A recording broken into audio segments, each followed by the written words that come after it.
അപ്പൂപ്പൻ പറയാൻ പോകുന്നത് ജീവിതം അപ്പൂപ്പനെ പഠിപ്പിച്ച ഒരു കഥയാണ്. എന്താ കേൾക്കാൻ എല്ലാവർക്കും തിടുക്കമായോ?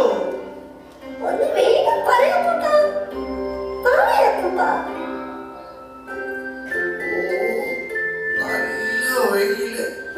വരൂ കുട്ടികളെ, നമുക്ക് മരച്ചുവട്ടിലിരുന്ന് കഥ പറയാം. എന്താ പോകാമല്ലേ?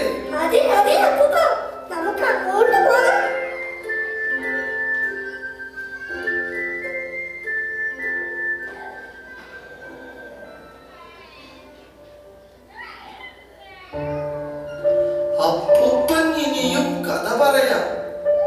ജീവിതം പഠിപ്പിച്ച കഥ.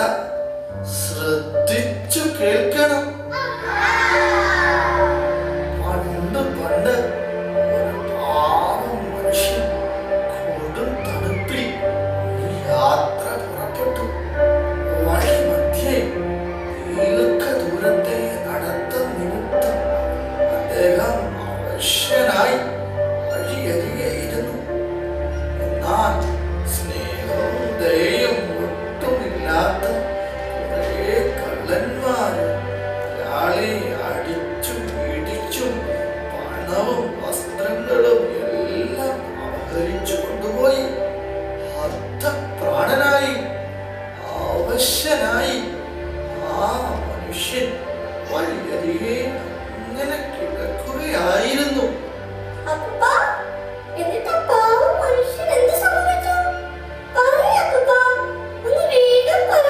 മക്കളെ, ആ പാവം മനുഷ്യൻ വേദന കൊണ്ട് പിടയുകയായിരുന്നു. കാട്ടുമൃഗങ്ങളുടെ ഓങ്കാര ശബ്ദം അവനെ കൂടുതൽ കൂടുതൽ ഭീതിയിലേക്കാഴ്ത്തി. ചുറ്റും ഭീതിജനകമായ അന്തരീക്ഷം. ഉറഞ്ഞു കൂടുന്ന തണുപ്പിന്റെ പാശങ്ങൾ അവനെ മുറുക്കി. അവൻ എതുമ്പി തുടങ്ങി. അയ്യോ, എന്നെ രക്ഷിക്കണേ, എന്നെ ഒന്ന് സഹായിക്കണേ, ആരുമില്ലേ ഇവിടെ? അവൻ ഒരു ശക്തിയുമെടുത്ത് വിളിച്ചു നോക്കി.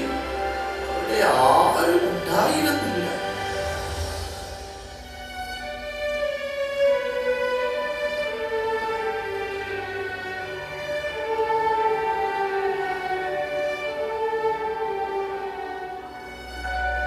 പെട്ടെന്നായിരുന്നു ഒരു മനുഷ്യൻ ആ വഴിയായി നടന്നു നടന്നു വന്നത്.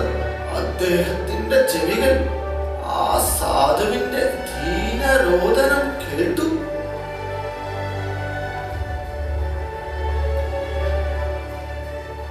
പക്ഷേ ആ സാധുവിന്റെ നിസ്സഹായ അവസ്ഥ മനസ്സിലാക്കാൻ അവയ്ക്കായില്ല. അവ കണ്ണുകളുടെ സഹായം തേടിക്കൊണ്ട് അവരെ ആടി വിളിച്ചു. പക്ഷേ അവന്റെ കണ്ണുകൾ എന്തോ മനോഹര കാഴ്ചകൾ കാണുന്ന തിരക്കിലായിരുന്നു. ചെവിയുടെ ഉത്ബോധനം കണ്ടില്ലെന്ന് നടിക്കാൻ അവന്റെ കണ്ണുകൾക്കായില്ല.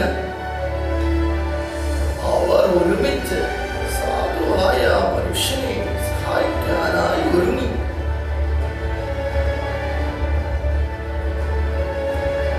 നിരാലംബനായ ആ മനുഷ്യന്റെ അവസ്ഥ കണ്ട കണ്ണുകൾക്കും ഒറ്റയ്ക്ക് അവനെ സഹായിക്കാൻ കഴിയുമായിരുന്നില്ല. അവർ ഒരുമിച്ച് ഒരു സഹായത്തിനായി വായെ സമീപിച്ചു.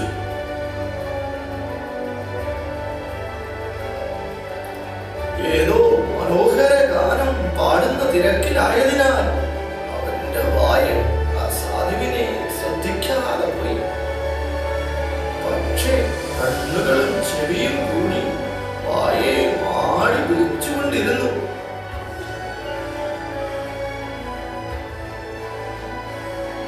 അപ്പോഴും ദയനീയമായി കിടന്ന ആ സാധു സഹായത്തിനായി കേട്ടുകൊണ്ടേയിരുന്നു.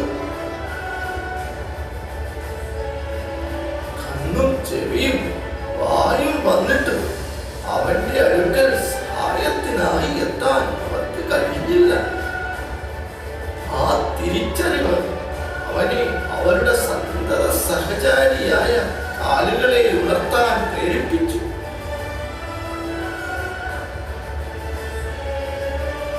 നടന്നു തളർന്നെങ്കിലും അവരുടെ ഉത്സാഹം കണ്ടപ്പോൾ കാലുകൾ ഉണർന്നു. അവർ ഒരുമിച്ച് കാലുകളുടെ സഹായത്തോടെ ആ മനുഷ്യന്റെ സമീപത്തേക്ക് നടന്നെടുത്തു.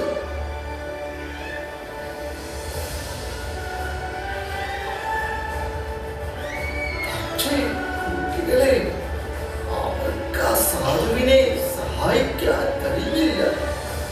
കാരണം അവരുടെ സന്തോഷത്തിൽ പങ്കുചേരാൻ, ആ സാധുവിനെ സഹായിക്കാൻ കരങ്ങൾ കൂടുണ്ടായിരുന്നില്ല. ജീവിത സന്ധാരണത്തിനായി കാലം പേറി നടന്ന കൈകളെ അവർ ഒരുമിച്ച് ഉത്സാഹിപ്പിച്ചു.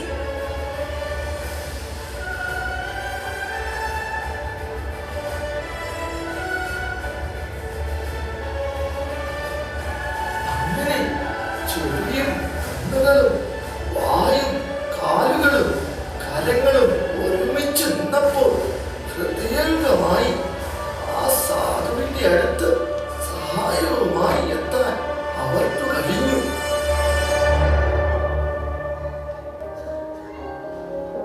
അവരുടെ സഹായം ഏറ്റുവാങ്ങിക്കൊണ്ട് സന്തോഷത്തോടെ ആ സാധു മനുഷ്യൻ അവരോടൊരുമിച്ച് നടന്നകന്നു.